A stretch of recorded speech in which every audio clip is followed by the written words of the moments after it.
안녕하세요. NH투자증권 리서치본부에서 국내 주식 전략을 담당하고 있는 김영환 연구원입니다. 오늘은 하반기 주식시장 전망에 대해서 말씀드리도록 하겠습니다. 오늘 말씀드릴 결론을 먼저 정리를 드리면 펀더멘탈상 한국은 수출이 이제 바닥을 찍고 좋아지고 있는 구간이고요. 특히 미국향으로 IT 수출이 좋아지는 부분들을 좀 주목해 볼 만합니다. 유동성 측면에서는 연준의 기준금리 인상은 거의 마무리 국면이라는 판단이고요. 다만 금리 인하까지는 시간이 더 필요하다는 생각이 듭니다. 이런 펀더멘탈과 유동성 환경을 조합해서 보면은 상승의 방향은 유지가 되지만 상승 속도는 다소 상반기 대비해서는 완만해지는 양상이 될 거라고 생각을 하고 있고요. 유망 업종으로는 반도체, 인터넷, 헬스케어 정도를 보고 있습니다. 저희가 생각하는 이유를 차근차근 말씀을 드리면요. 이 3페이지에 수출 데이터를 봐주시면 될 것 같아요. 이게 한국의 수출은 한국 기업들이 얼마나 돈을 버느냐, 기업 이익이랑 굉장히 밀접하게 움직이는데요. 최근에 수출을 보시면은 코로나 때 이제 보복 소비 이런 것들을 거치면서 한창 늘어났던 수출들이 이런 보복 소비가 끝나면서 줄어들었다가 바닥을 찍고 다시 또 회복되는 과정이라고 보시면 되겠습니다. 그런데 재밌는 부분은 오른쪽에 있는데요. 최근에 미국 수출이 좋아지는 데 비해서 중국 쪽 수출은 그렇게 좋아지지는 못하는 모습이었어요. 과거에 보시면은 중국이 2010년대 정도에는 한국 전체 수출에서 거의 20% 후반 정도 되는 수출 비중을 차지하고 있었고요. 반대로 미국향 수출은 한 15% 정도에 머물러 있었습니다. 그런데 이제는 미국과 중국으로 나가는 수출이 거의 비슷해져 있는 상황이고요. 그만큼 최근에는 미국 쪽으로 좋아지는 수출이 상당히 주목할 만하다. 그러니까 관련 종목이나 업종을 보는 데 있어서도 이런 관점을 좀 집중할 필요가 있겠다라는 생각이 듭니다. 그런데 미국 쪽으로 수출이 좋아지기 시작한 거를 이 차트에서 보시면은 2020년 정도까지는 쭉 수평으로 기는 모습을 보이다가 한 2021년 정도부터 드라마틱하게 기울기가 높아지는 모습들을 보실 수가 있어요. 이거는 뭐랑 사실은 관련이 되냐면요. 미국이 지금 추구하고 있는 공급망 재편이라는 이슈랑 관련이 됩니다. 5페이지 차트를 보시면요. 미국의 지금 제조업 공장 건설 금액이 2021년부터 대폭 느는 모습들을 보실 수가 있는데 이게 아까 방금 보셨던 한국의 미국향 수출이 좋아지는 거랑 거의 비슷한 시기부터 비슷한 궤적으로 좋아지고 있는 거거든요. 그 얘기는 미국이 지금 미국과 미국의 동맹국들을 중심으로 첨단 산업의 공급망을 재편하고 있는 과정이고 한국이 그 수혜를 보고 있기 때문에 수출이 좋아지고 있다. 이렇게 보시면 될 것 같아요. 그런데 이 5페이지에서 차트가 시사하는 재미있는 부분이 있는데 과거에도 미국이 리쇼어링이라는 이름으로 이런 공급망을 미국 중심으로 가져가자 이런 노력들을 해본 적이 있습니다. 그 해봤던 시기들이 2000년대, 2010년대 두 번 다 어떤 양상을 거쳤더냐면 한 5년에 걸쳐서 2배 반 정도 미국의 캐펙스가 늘어났었어요. 그런데 이번 사이클에서는 이제 한 2년 정도 기간 안에 2배 반이 늘어났습니다. 그러면 이거는 시사하는 바가 뭐냐? 기간으로 보면은 한 5년 정도면 앞으로 한 2, 3년 정도는 미국의 증설이 더 진행될 것들이 남았고 다만 이 높이에 있어서는 과거에는 2배 반 정도로 끝났는데 이번에는 이 2배 반이 이미 달성을 했으니 5년쯤 지나 있는 시점에서는 2배 반이 아니라 4배, 5배 정도 가 있을 가능성이 많겠다. 그러니까 미국이 이번에 추구하고 있는 공급망 재편은 그 규모가 2010년대, 2000년대에 비해서는 훨씬 더 크다라는 부분이에요. 그러면 한국 입장에서도 그 수혜도 클 수 있고 그만큼 미국 쪽으로 어떤 분야들이 좋아지고 있냐, 어떤 기업들이 수혜를 받고 있냐 이 부분을 더 주목할 필요가 있다는 얘기죠. 그래서 앞으로의 경제 패러다임은 이제 과거 2000년대, 2010년대를 거치면서 중국에서 미국 중심으로 옮겨온 과정들이 아마 2020년대에도 계속되고 IT를 중심으로 진행이 될 거다. 이런 관점을 볼 필요가 있다는 생각이고요. 지금 중국은 오히려 부동산 경기가 위축이 되면서 좀 구조조정을 앞두고 있는 상황입니다. 중국에서는 미국 부동산 관련 기업들의 디폴트들이 진행되고 있고 이게 물론 중국의 큰 위기로 연결될 거라고 생각하지는 않지만 어느 정도는 성장률을 누르는 요인으로밖에 작용할 수 없다는 생각을 해요. 그래서 저희는 중국으로의 수혜는 과거보다는 조금 눈높이를 낮춰서 볼 필요가 있겠다, 이런 생각을 하고 있습니다.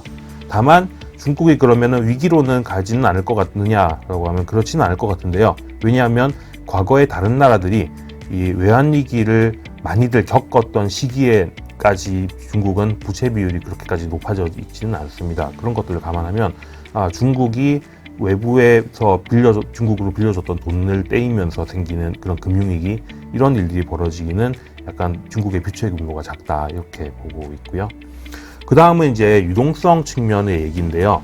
이번에 작년 하반기 정도부터 지금까지 주식시장을 굉장히 억눌렀던 요인이 이제 미국의 금리 인상이 급격하게 진행이 되면서 사람들이 돈을 빌리기도 어렵고 투자할 돈들도 부족해지고, 그리고 금리가 올라가면은 사람들의 소비 여력도 줄어들고 라는 부분인데, 이제는 장기적으로 연준이 가져가야 되는 금리 레벨에 비해서는 확실히 금리를 많이 올린 상황이고, 그리고 물가 상승률도 이제 서서히 떨어지고 있는 과정이니까 이제 거의 기준금리 인상 사이클은 끝나간다라는 생각은 듭니다. 다만 금리 인하까지 단행될 수 있느냐라고 생각하면은 아직까지 그 미국 물가 상승률이 이제 코어 기준으로 보면은 거의 5% 가까운 정도가 여전히 나오고 있는데, 미국의 물가 상승률 목표치는 2% 정도란 말이죠.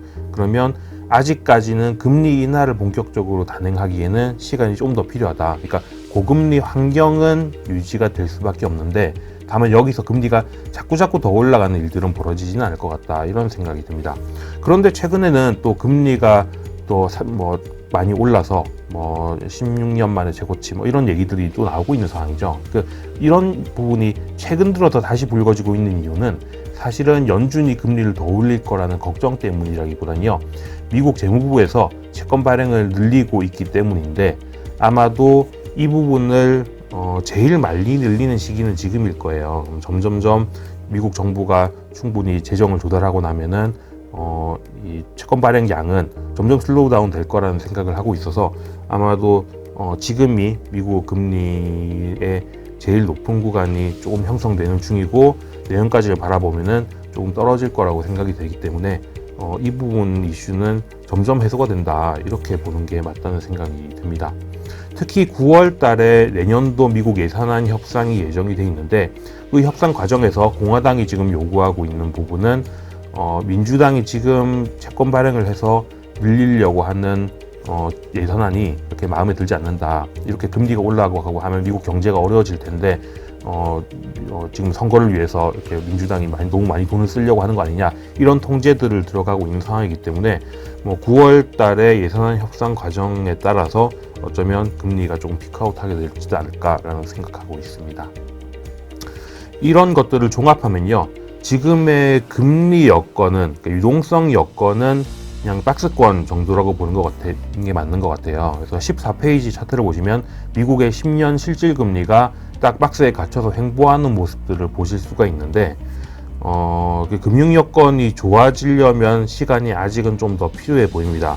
반면에 여기서 14페이지에 주가 차트를 보시면은 이 좀 기울어진 위로 우상향하는 박스권을 나타내고 있죠. 이게 아까 말씀드린 펀더멘탈 상은 미국 중심으로 공급망 재편이 진행이 되고 있고, 그걸로 인해서 미국 투자가 늘어나고 있고 한국도 수출이 늘어나고 있고, 이런 것들을 반영하는 건데요. 그러니까 지금은 금융 여건은 멈춰 있는데 실질적으로 기업들의 이익이 좋아지는 부분이 들어 올려지고 있기 때문에, 그걸 반영해서 주가 지수는 완만한 상승 방향을 보이고 있다. 그리고 아마도 앞으로 미국의 캐펙스가 더 진행되는 게 한 2, 3년 더 남았다고 보면은 이 궤적이라는 것도 당분간은 더 이어질 수 있겠다라는 생각들을 하고 있습니다.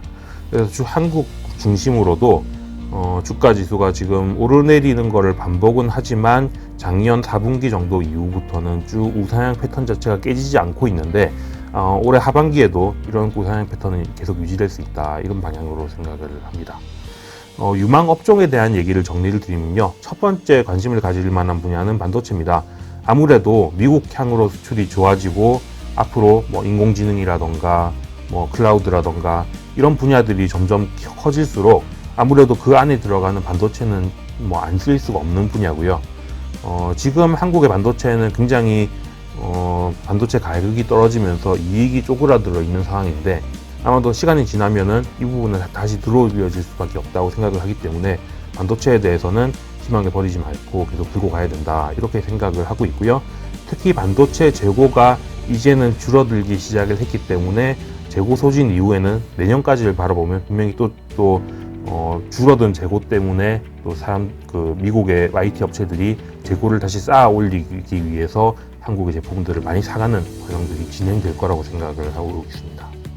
두 번째는 이제 제약바이오인데요. 코로나 당시에 제약바이오 분야들이 다 코로나 치료제, 코로나 백신, 코로나 검사 장비 이런 쪽으로 다 연구개발을 진행하느라고 나머지 연구개발들이 올 스톱이 됐었죠. 그런데 이제는 코로나 상황이 끝나고 나서 연구개발을 재개하기 시작한 게 한 2022년 정도부터였습니다. 그러면 이제는 그때부터 다시 진행했던 연구개발, 뭐 암이라던가 백혈병이라던가 비만이라던가 치매라던가 이런 분야의 임상들이 결과가 나오는 시점이 올해 하반기 정도부터는 진행이 될 거예요. 그러면 이제는 투자를 많이 진행을 했고 기대감도 없었고 그 수확을 거두는 시기들이 다가오고 있다, 이렇게 보고 있고요. 특히나 9월달, 10월달은 한국의 제약회사들이 항암제 관련한 연구 보고서 같은 것들을 내고 이럴 예정들이 있기 때문에 그런 것들과 관련해서 모멘텀들을 좀 주목할 필요가 있겠다라는 생각입니다. 세 번째는 인터넷 분야인데요. 최근에 엔비디아 주가를 보시면 아시다시피 글로벌로 인공지능 관련된 투자와 관련된 많은 관심들이 있습니다. 그런데 한국 기업들은 여기서 좀 소외돼 있었죠. 왜냐하면 글로벌 기업들이 인공지능 모델을 출시할 때 한국은 아직 준비가 안 돼 있었으니까요. 그런데 이제는 8월 들어서 네이버에서 한국어 기반으로 생성형 AI 하이퍼클로버X를 냈고 여기에 대한 부가 서비스를 올해 하반기부터 쭉 출시를 할 예정입니다. 그러면 이 부가 서비스들 중에서 실제로 사람들이 이용하는 것들이 늘어나고 또 트래픽이 늘어나게 되면은 아마 그 가치를 또 인정받는 시기들이 올해 하반기에는 다가올 수 있지 않을까라고 생각을 하고 있고요. 그래서 반도체, 헬스케어, 그리고 인터넷 이런 분야들에 대해서는 앞으로 기업들의 이익 여건이 좋아지는 과정에서 수혜를 많이 받을 수 있는 분야다, 이렇게 보고 있습니다. 네, 오늘 하반기 전망 부분에 대해서는 간단한 설명을 드렸고요. 관심 있게 종목을 봐주시면 좋겠다라고 생각하는 것들은 마지막 장표에 요약을 했으니까 참고해 주시면 감사하겠습니다. 네, 지금까지 NH투자증권 기술력부의 김영환 연구원이었습니다. 감사합니다.